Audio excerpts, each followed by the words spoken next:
하나님의 영광의 권능에서 오는 모든 능력으로 강하게 되어서 기쁨으로 끝까지. 아멘. 오늘 함께 볼 말씀은 이제 골로새서를 보게 됩니다. 골로새서에 대해서는 뭔가 신약 성경의 바울 서신들 중에 제가 느끼기에는 약간의 그 비주류 같은 느낌이 좀 있습니다. 왜냐하면 뭐 예를 들어 고린도전서나 갈라디아서나 에베소서나 빌립보서는 익숙히 알고 있으나 골로새서는 뭔가 이렇게 들어본 것 같기도 하고 안 들어본 것 같기도 한, 특히 구절들 중에 유명한 구절이 없어서 좀 그런 느낌도 있습니다. 그래서 오늘은 말씀을 통해서 골로새서에 관한 이야기를 시작해 보고자 합니다. 그래서 오늘 좀 앞에 서론을 좀 설명해 보고자 하는데요. 골로새라고 하는 곳은 이제 여기가 지금의 터키 지역입니다. 그래서 우리가 말씀을 나눴던 갈라디아선 이쪽에 있고요. 갈라디아는 여러분 놀라지 마십시오. 도시 이름이 아니라 지역 이름입니다. 그래서 갈라디아서는 약 22개의 교회에게 편지 보냈을 것으로 추측되는데 처음 하는 사실이죠. 어쨌든 여기에 약간 서쪽으로 오면 여기 다 이제 바울이 활동했던 동네들 중에 골로새라는 곳이 있습니다. 여기에는 히에라볼리, 지금도 터키의 그 관광지 중에 하나인 곳이고요. 라오디게아, 요한계시록에 등장하는 교회 중에 하나입니다. 이 세 개 교회는 사실 한 사람이 세운 교회이기도 해요. 골로새라고 하는 지역은 원래는 거대하다라고 하는 뜻을 갖고 있는 도시이고요. 이곳은 원래 양을 많이 키우던 지역이었습니다. 그래서 양모를 팔아서 부를 많이 축적하던 도시였는데 로마가 집권을 하고 나서 이 세 도시를 다 분산되어 있으니까, 세 도시가 약간의 부와 권력이 분산되어 있으니까 골로새를 로마에서 의도적으로 포기합니다. 그래서 그 뒤로부터는 히에라볼리와 라오디게아는 성장하고 골로새는 이제 힘이 좀 줄어드는 뭐 그런 도시 중에 하나였어요. 이미 바울이 활동하고 있을 당시에도 골로새라고 하는 도시는 그렇게 큰 도시는 아니었습니다. 아주 적은 그리스 사람들, 로마 사람들과 꽤나 많은 유대인들이 살고 있었던 동네였어요. 이제 이 골로새에 바울이 직접 방문을 했을까요? 안 했을까요? 골로새는 바울이 직접 방문한 교회가 아닙니다. 골로새가 에베소라고 하는 지역에서 활동할 당시, 에베소에는 꽤 오래 바울이 머물렀거든요. 그때에 에바브라라고 하는 제자를 키우게 되죠. 에바브라는 아마도 이 골로새 지역 출신으로 생각되어지는데, 에바브라가 에베소에서 바울에게 복음을 듣고 골로새로 향하게 됩니다. 그래서 이 에바브라라고 하는 바울의 제자이자 예수 그리스도의 제자가 이 세 개의 교회를 건축하고 개척하게 되죠. 이것이 현재 골로새의 모습입니다. 골로새는 지금은 완전히 도시로서의 기능을 상실했고 유적지로서, 그냥 관광지로서만 사용되고 있는데, 보통 이제 이런 거 기둥 보러 가는 거죠. 어쨌든 골로새라고 하는 지역은 바울이 직접적으로 방문하여서 복음을 전한 곳은 아니었지만 에바브라라고 하는 사람에 의해서 교회가 세워졌고, 그곳에서 에바브라에 의해서 교회가 되게 건강하게 세워집니다. 그래서 골로새서의 바울의 글은 굉장히 골로새 교회를 칭찬하고 골로새 교회를 격려합니다. 왜냐하면 골로새 교회는 고린도 교회와 같이 갈등이 있었던 교회도 아니었고, 갈라디아 교회와 같이 율법주의에 의해서 흔들리던 교회도 아니었어요. 믿음 생활을 잘하면서 예수 그리스도 안에서 잘 성장하고 있었던 교회였습니다. 그런데 골로새 교회에는 한 가지 문제가 있었습니다. 제가 이 여름에 골로새서를 선택한 이유는 이 한 가지 문제가 우리 이 땅의 교회들, 또 우리 교회의 신앙의 상태와 매우 비슷하다라고 생각이 들어서 골로새서를 선택했습니다. 골로새 교회들은 에바브라에 의해서 믿음이 잘 성장했고 교회로서의 그 역할을 잘 감당하고 있었습니다. 그런데 이들에게 문제가 있었어요. 무슨 문제가 있었냐면 삶이 변화되지 않고 있었어요. 그러니까 예배드리고 교회를 이루고 자기네들끼리 모여서 즐겁고 행복했지만 그들이 막상 삶으로 돌아가서 그리스도에게 뿌리를 받고 살아가는 사람들이 없었습니다. 그냥 교회가 형식적으로 생기기 시작했고 형식적으로 예배하기 시작했어요. 그런데 그 사람들이 그러다 보니까 마음속에 무슨 생각이 들었냐면 이래도 되나 싶은 거죠. 왜냐하면 우리가 이렇게까지 신앙생활이 이렇게 좀 가벼워도 되나? 라고 이렇게 불안함이 생겼을 때 골로새 교인들이 선택한 것은 삶을 변화시키기보다 천사를 숭배하고 신비 체험을 하고 금욕을 통해서 자신들의 믿음을 더욱 증명하려고 합니다. 그러니까 사실은 예수 그리스도께서 원하시던 삶은 예수님을 믿었으면 교회를 이루고 삶으로 나아가서 그리스도인답게 살아가야 했는데, 골로새 교인들은 예수님을 믿고 교회를 세웠는데 좀 불안한데? 이러니까 삶으로는 그리스도를 별로 따라가고 싶지 않고 하다 보니 천사 숭배, 신비 체험, 금욕 같은 것에 심취합니다. 그래서 골로새서 곳곳에서 이런 기록들이 나오죠. 아무도 겸손과 천사 숭배를 주장하면서 이렇게. 그리고 2장 23절 말씀을 보면 몸을 학대하는 데는 지혜를 나타내 보이지만, 그러니까 당시 골로새 교인들은 믿음이 있었습니다. 예수 그리스도를 믿었어요. 막 고린도 교회처럼 싸우지도 않았어요. 근데 문제가 뭐였냐면 좀 더 나은 신앙을 갖기 위해서 자신들의 삶을 통해 예수 그리스도를 따라간 게 아니라 좀 더 나은 신앙을 갖기 위해서 신비주의에 빠지게 됩니다. 그리고 천사를 숭배하게 되고 그런 금욕을 통해서 자신들의 믿음을 증명하려고 합니다. 그런 가운데 바울이 그 소식을 에바브라에게 로마 감옥에서 전해들어요. 에바브라가 로마 감옥에 방문하게 되거든요. 그것이 빌립보서에 나오면 기록되는데, 에바브라가 로마 감옥에서 바울을 찾아가서 우리 교회가 이래요 라고 소식을 전하는 거죠. 우리 교회가 잘 성장하고 있지만 약간의 이런 문제들이 있습니다 라고 얘기하자 바울이 그것을 듣고 골로새서를 기록하게 됩니다. 그러니까 골로새서의 주 내용은 골로새 교회가 믿음이 없어서 바울이 편지한 것도 아니고, 골로새 교회가 어떤 갈등이 있거나 율법주의에 의해서 무너져서 편지한 것도 아닙니다. 교회를 잘 이루고 있었어요. 그런데 문제가 그들이 삶을 그리스도 안에 뿌리박고 살지 못함에 바울이 그것에 관해서 편지를 쓰게 되는 것이죠. 우리의 신앙과 매우 비슷하다라는 생각이 들었습니다. 우리는 교회 다닌다. 우리는 예수님 믿는다. 우리는 하나님을 나의 주로 고백한다라는 입술의 고백까지는 익숙해 옵니다. 그리고 교회를 이루죠. 주일에 예배도 드립니다. 신앙생활을 하고 있는 것 같아요. 그런데 막상 생각해보면 우리의 삶을 돌이켜봤을 때 정말 우리의 삶이 그리스도께 뿌리를 내려서 살아가고 있는가? 아니면 그냥 하나의 영적인 경험 혹은 위로를 위해서 교회에 다니고 예배에 참석하고 있는가 생각해봤을 때 우리는 우리의 삶이 그리스도께 뿌리박아 살아가고 있지 못하는 데에 대한 반성이 있어야겠다라는 생각에서 골로새서 말씀을 우리가 준비하게 됐습니다. 그래서 우리가 이제 골로새서 말씀을 쭉 함께 살펴가는 가운데 우리의 삶이 그리스도께 뿌리박아서 합당하게 자라가는 삶이 무엇인지에 대해서 함께 나누어 보고자 합니다. 우리는 신비 체험을 추구하진 않죠. 여러분들 중에 뭐 천사 숭배하시는 분도 아마 없으실 겁니다. 혹 있으시다면 저에게 얘기해 주십시오. 천사를 숭배하는 분도 없을 것이고, 금욕을 통해서 예수님을 이렇게 높이고자 하시는 분들도 없을 거예요. 우리에게는 이런 신앙은 갖고 있지 않습니다. 그런데 우리가 이들과 굉장히 비슷한 결이 하나 있는데, 그것이 무엇이, 이 사람들이 삶으로는 예수님을 따라가기 싫어.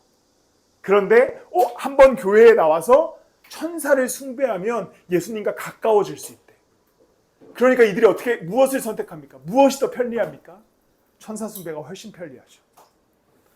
삶으로 예수 그리스도를 닮아가고 구원을 이루어가는 건 너무 어려운데 그냥 한번 교회에 나와서 신비 체험하는 게 더욱 쉬운 거예요. 그러니까 골로새 교회의 믿음이 흔들리기 시작합니다. 우리는 삶으로 예수 그리스도를 따라가는 것에 대한 어려움은 있죠. 그런데 뭔가 예배 한번 딱 드리고 영적인 어떤 그런 경험을 한번 하고 찬양하면서 그냥 이렇게 우리가 감동을 받으면 마음의 평안을 갖습니다. 나 오늘 예배 드렸다. 나 오늘 예수님 믿었다. 그런 것을 주의하게 하는 것이 골로새서 말씀입니다. 그렇기 때문에 골로새서에서 이야기하는 것의 질문은 무엇이냐면 합당하게 살아가고 있는가에 대한 질문을 던지는 것이죠. 교회 잘 이루고 있는 거 나도 알아. 야, 너네 골로새 교회 열심히 신앙생활하고 있는 거 잘 알아. 바울이 앞에 그런 인사를 하거든요. 그런데 바울이 그 안에서 진짜 말씀을 전하는 것은 그게 중요한 게 아니라 이제 합당하게 살아가라는 것이죠. 여러분들의 신앙을 골로새 교인들과 같이 어떠한 경험과 체험에 매달려서 두셔서는 안 됩니다. 우리는 예배해야 되는 거 맞고 하나님을 찬양해야 되는 거 맞지만 이제 그것이 삶으로 이어져서 하나님을 따라 살아갈 수 있어야 되는 것이죠. 그래서 오늘의 설교의 제목은 합당하게 살아가는 삶입니다. 그리고 골로새서를 통해 제가 여러분들에게 던지고 싶은 질문도 마찬가지로 합당하게 살아가고 있는가에 대한 질문입니다. 예수 그리스도께서 이 땅 가운데 오셨고 우리를 구원해 주셨습니다. 거기에 뿌리를 내리고 살아가고 있는가? 거기에 굳게 서서 살아가고 있는가? 우리는 이것들을 수련회와 또 오늘 예배와 주일 예배들을 통해 말씀을 통해 함께 좀 나누어 보고자 합니다. 골로새서 1장을 시작하면서 바울은 8절까지는 아주 통상적인 인사를 하게 됩니다. 여러분들의 소식을 잘 들었습니다. 네, 즐겁습니다. 이렇게 소식을 전하고 인사하죠. 다른 갈라디아서나 다른 성경에 비해서 굉장히 온화한 말투로 바울이 편지합니다. 그리고서 이제 9절부터 진짜 바울이 성도들에게 하고 싶은 이야기를 시작하는데요. 우리 9절 말씀을 함께 한 목소리로 읽도록 하겠습니다. 시작.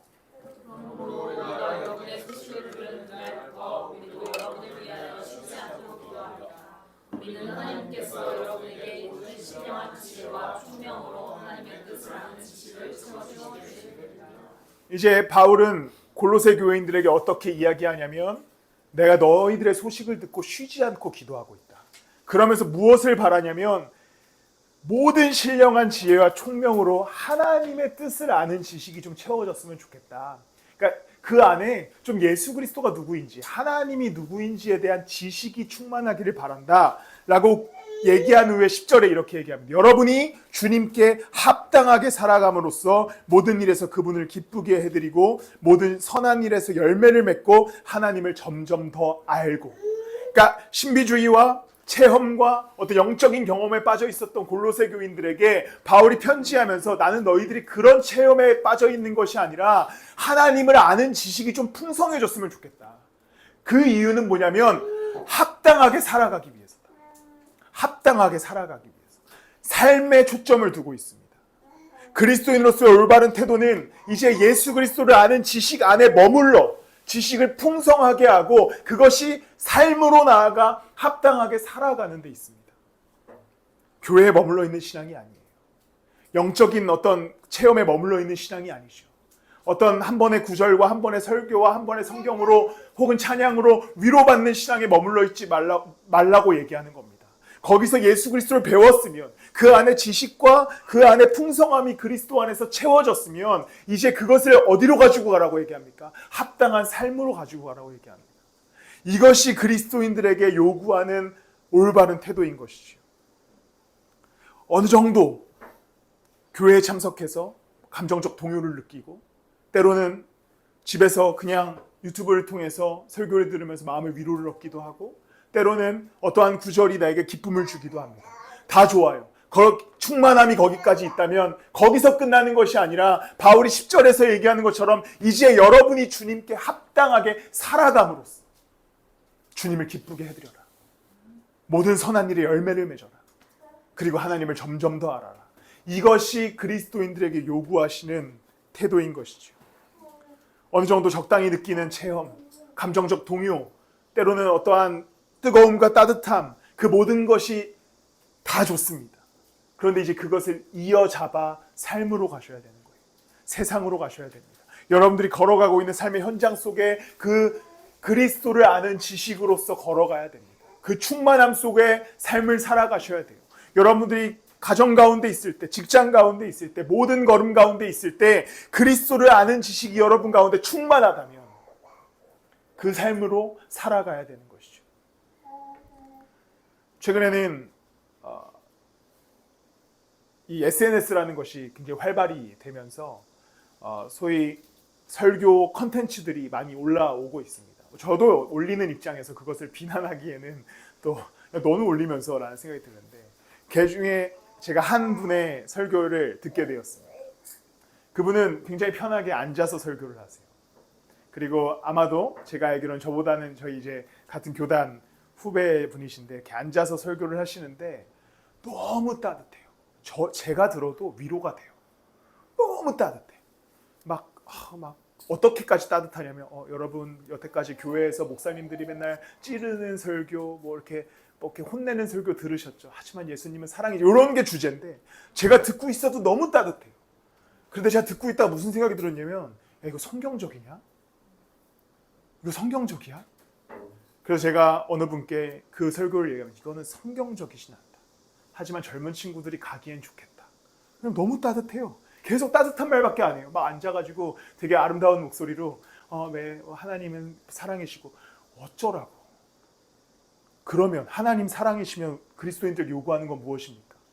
사랑으로 살아가야 되는 거죠. SNS에 머물러서 사랑해, 위로받아, 따뜻해 머물러 있는 신앙이 아니라 합당하게 살아감으로써 그리스도를 기쁘게 해야죠. 거기에 진리가 있습니다. 우리는 그냥 계속해서 어떠한 글귀나 혹은 찬양이나 음악이나 거기에 머물러서 위로받았다 끝이 아니라 위로받은 나는 구원받은 사람이기 때문에 세상으로 나아가야 되는 겁니다. 자녀가 돼야 되는 거예요. 제자가 돼야 되고 그분의 백성이 돼야 되는 겁니다. 이제 우리는 머물러 있는 신앙이 아니라 합당하게 살아가는 신앙을 살아가시길 축복합니다. 이제 그만 온라인 세상에서 벗어나 여러분들의 인생 속에서 그리스도를 따라가십시오. 이제 그만 어떠한 영적인 어떤 경험에서 벗어나 합당한 삶으로서 그리스도를 쫓아가는 여러분들이 되시기를 예수 그리스도의 이름으로 축복합니다. 또한 이 합당하게 살아가는 삶이라고 하는 것은 아들의 나라로 우리의 삶이 옮겨진 것과 같습니다. 골로새서 1장 13절 말씀을 함께 읽도록 하겠습니다. 시작. 아버지께서 우리를 왕의 권세에서 건져내셔서 자기의 사랑하는 아들의 나라로 옮기셨습니다. 골로새 교인들은 아까도 얘기했지만 특별한 체험을 해야만 자신들이 좀 더 예수와 함께 가까워진다고 얘기했어요. 그러니까 여기에 이 골로새 교인들에게 혼란함을 줬던 사람들은 공동체 내부에 있었습니다. 외부에서 온 사람들이 아니었어요. 그리고 이 사람들이 주장하는 바가 뭐였냐면 우리가 하는 대로 하면 예수한테 가까워질 수 있어. 조금 더 근접할 수 있어 라고 주장합니다. 그러자 바울이 어떤 이야기를 합니까? 아버지께서 우리를 암흑의 권세에서 건져내셔서 자기의 사랑하는 아들의 나라로 이미 옮기셨습니다 라고 얘기하죠. 이미 우리를 암흑에서 건져주셔서 사랑하는 아들의 나라로 우리의 국적을 옮기셨다라고 말씀합니다. 그리고 14절 말씀처럼 우리는 그 아들 안에서 구속, 곧 죄사함을 받았다고 기록됩니다. 그리고 15절부터 20절까지는 예수 그리스도가 누구신지에 대한 기록이 쭉 나오게 되죠. 여러분 어디에서 살아가고 계십니까? 여러분들이 살아가고 있는 나라는 어떠한 나라입니까? 오늘 분명히 성경에서 이야기하는 것은 예수 그리스도께서 우리를 건져내 주셔서 아들의 나라로 국가를 변경해 줬다. 그러니까 우리의 신앙의 시작은 어디서부터 시작해야 되냐면 아들의 나라에 있는 자로서 시작해야 되는 겁니다. 그러니까 아들의 나라에 가기 위해서 난 지금 하나님 나라 어떻게 가지? 나 어떻게 위로받지? 나 어떻게 막 뜨거워지지? 여기서 시작하는 게 아니라 아들의 나라에 우리가 이미 거하고 있다.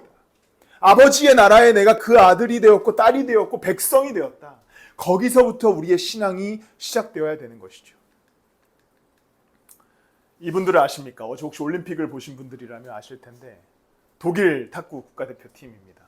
근데 이 두 분이 독일 사람 같이 생겼습니까? 아니면 중국 분들이시죠. 근데 저는 몰랐는데 우리나라 탁구 대표팀도 3명인데 그 중에 2명이 중국 분이시더라고요.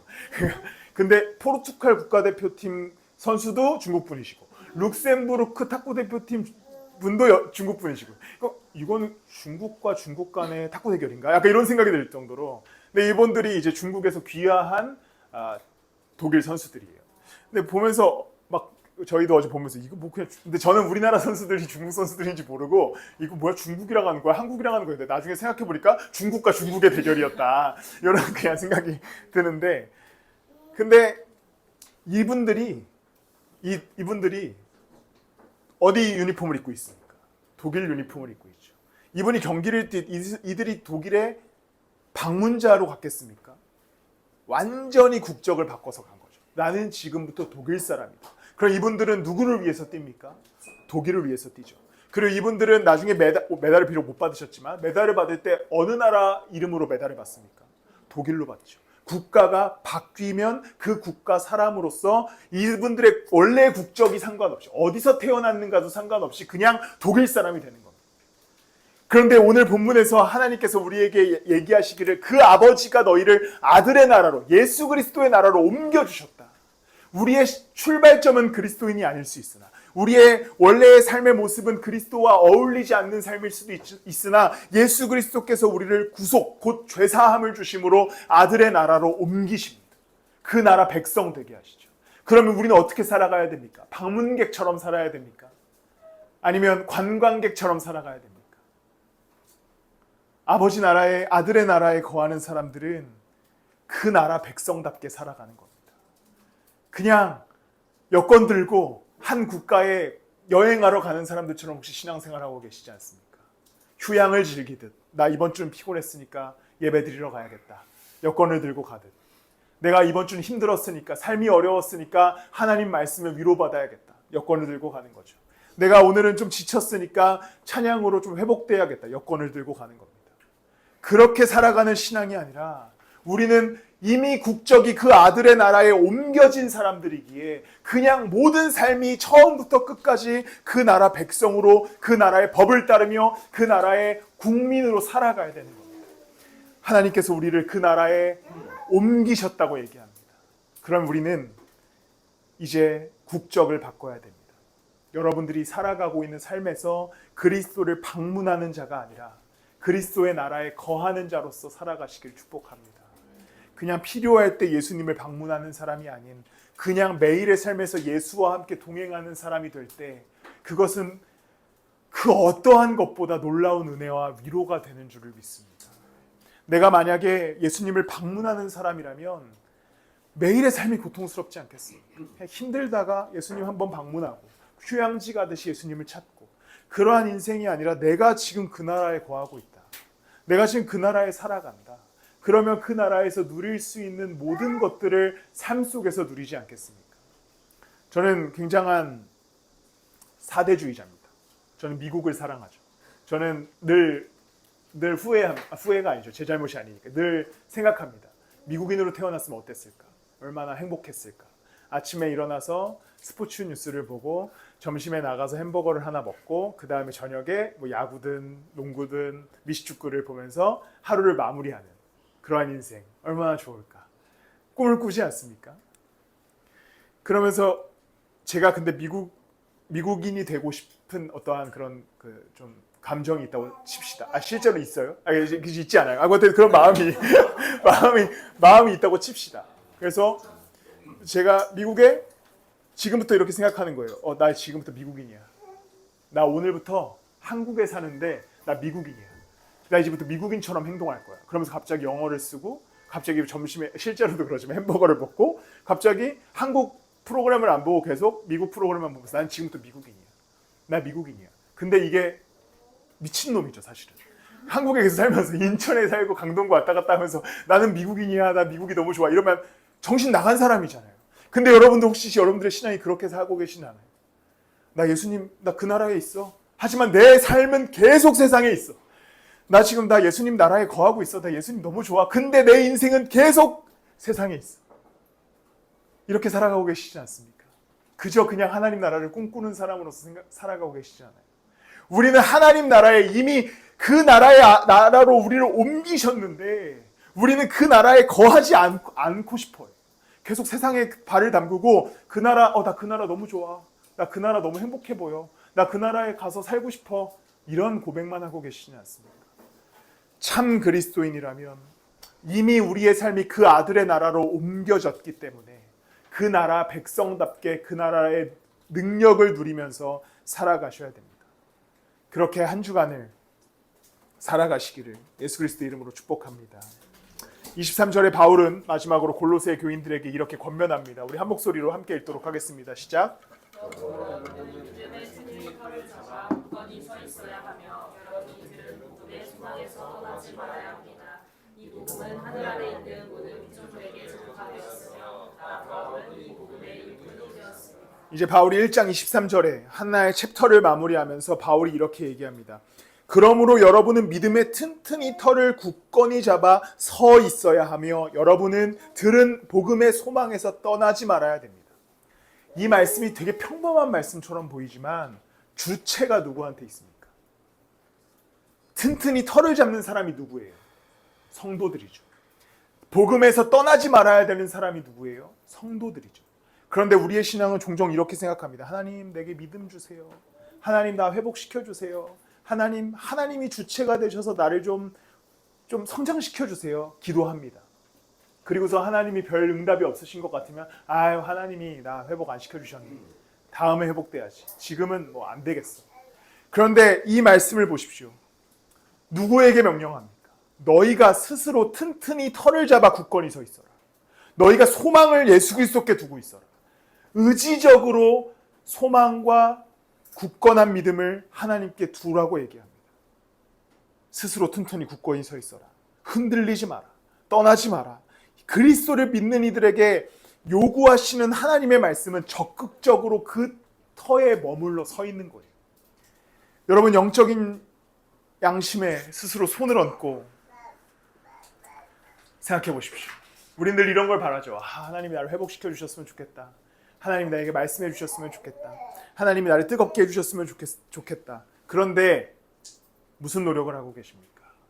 누구한테 주체성을 두고 있어요? 그냥 하나님께서 때로는 뜨겁게 해주시면 오케이 땡큐고, 안 해주시면 나는 계속 그냥 차가운 상태로 살아가는, 그냥 하나님에게 모든 걸 걸고 계시진 않습니까? 그런데 오늘 말씀에 스스로 적극적으로 나서서 흔들리지 말고 굳건히 서 있을 것을 명령합니다. 이것이 골로새서에 계속해서 반복되는 거예요. 그러니까 골로새서에서 바울이 얘기하는 거는 야, 너네 내가 좀만 기다려, 좀만 참아, 하나님이 회복시켜 주실 거야가 아니라 뿌리를 그리스도께 내리고 굳건히 서 있어라. 그러면 하나님이 그때 공급시켜 줄 거다. 영양분을 내어줄 거다라고 말씀하시는 것이죠. 여러분이 주일에 예배에 참석하는 것, 또 수련회 우리가 이제 곧 가는데 참석하는 거, 이거 재밌으려고, 뭐 즐거우려고, 삼겹살을 먹으려고 조금 뭐 그런 이유들이 있긴 하겠지만 의지적으로 굳건히 서기 위해 가는 겁니다. 예배에 참석하는 이유도 하나님 오늘 예배 가운데 내게 위로를 주시면 주시고 말 거면 마십시오, 이러한 태도가 아니라 하나님 내가 오늘 굳건히 서기 위해서 예배하러 갑니다.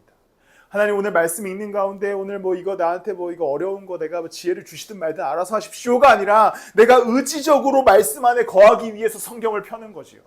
내 기도를 들으시든 말든 하나님 응답하시면 내가 감사하고 뭐 안 하시면 어쩔 수 없고가 아니라 의지적으로 예수 그리스도와 함께 걷기 위해서 기도해야 되는 거예요. 그러니까 모든 의지가 하나님께만 있는 게 아니라 우리에게 있어야 되는 거예요. 삶을 살아가는 가운데, 이 땅을 걸어가는 가운데 의지적으로 나의 다리가 그리스도께 뿌리를 내려서 흔들리지 않게 하기 위해서 애쓰고, 의지적으로 내 소망이 그리스도께 있게 하기 위해서 내 삶을 계속해서 점검하고, 그러다 보면 그 안에 영양을 공급하시는 예수 그리스도께서 우리를 자라게 하실 것입니다. 예수님 한번 굳게 붙들어 보자. 예수님 한번, 내가 예수님께 나의 인생의 소망을 둬보자. 내 인생의 뿌리를 예수 그리스도께 내려보자라고 하는 그 의지로 예배에 참석하시고 교회에 출석하셨으면 좋겠습니다. 하나님 내게 위로를 주시든지요, 하나님 내게 평안을 주시든지요, 하나님 나를 좀 행복하게 해주시든지요, 이렇게 하나님께 책임을 전가하는 인생이 아니라 그러므로 여러분은 믿음에 튼튼히 서십시오 라고 얘기하듯 그곳에 여러분들의 뿌리를 내리시는 삶을 사시기를 축복합니다. 이제 남 탓하지 마십시오. 환경 탓이나 인생 탓하지 마십시오. 우리는 믿음이 흔들릴 때 주로 남 탓을 합니다. 그러니까 무슨 남 탓이냐면 내 탓이기도 한데, 내가 요즘은 뭐 이번 주 좀 힘들었어가지고요, 예배 뭐 이렇게 별로 은혜가 안 되네요, 뭐 이렇게, 뭐 은혜가 뭐 목사 때문에 안 될 수도 있긴 하지만 우리 보통 이렇게 남 탓을 하죠. 네, 요즘은 내가 삶이 좀 바빠가지고요, 내가 좀 말씀이 잘 안 들어오네요. 남 탓하죠. 뭐 하나님이 요즘 내게 은혜를 안 주셔가지고요, 제가 요즘 좀 차갑습니다. 남 탓합니다. 내가 말씀을 읽어도 눈에 잘 안 들어와요, 요즘 할 일이 많아서요. 남 탓합니다. 그런데 골로새서 말씀뿐 아니라 성경에서 하나님께서 우리에게 요구하시는 것은 너네가 굳건히 서라는 겁니다. 너네가 소망을 그리스도께 두라는 거예요. 그러면 회복시켜 주시겠다는 겁니다. 그냥 멍하니 서서 하나님의 회복을 기다리지 마십시오. 적극적으로 하나님을 찾고 말씀 앞에 거함으로 회복되시기를 축복합니다.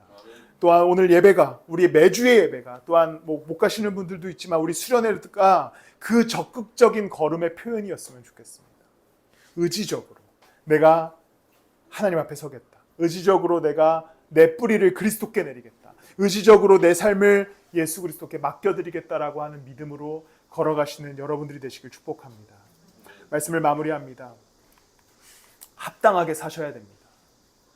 그것은 우리가 그리스도 안에 충만하여져서 그리스도를 따라가는 삶이 되는 것입니다. 예배, 교회, 어떤 위로를 위해서 교회에 나오는 것이 아니라 삶에서 그리스도와 걸어가는 것이 합당한 삶이라는 사실을 기억하십시오. 이것은 우리의 삶이 전체적으로 전부 다 아들의 나라로 국적이 변경되었음에 가능합니다. 그리고 이것은 나의 의지가 필요합니다.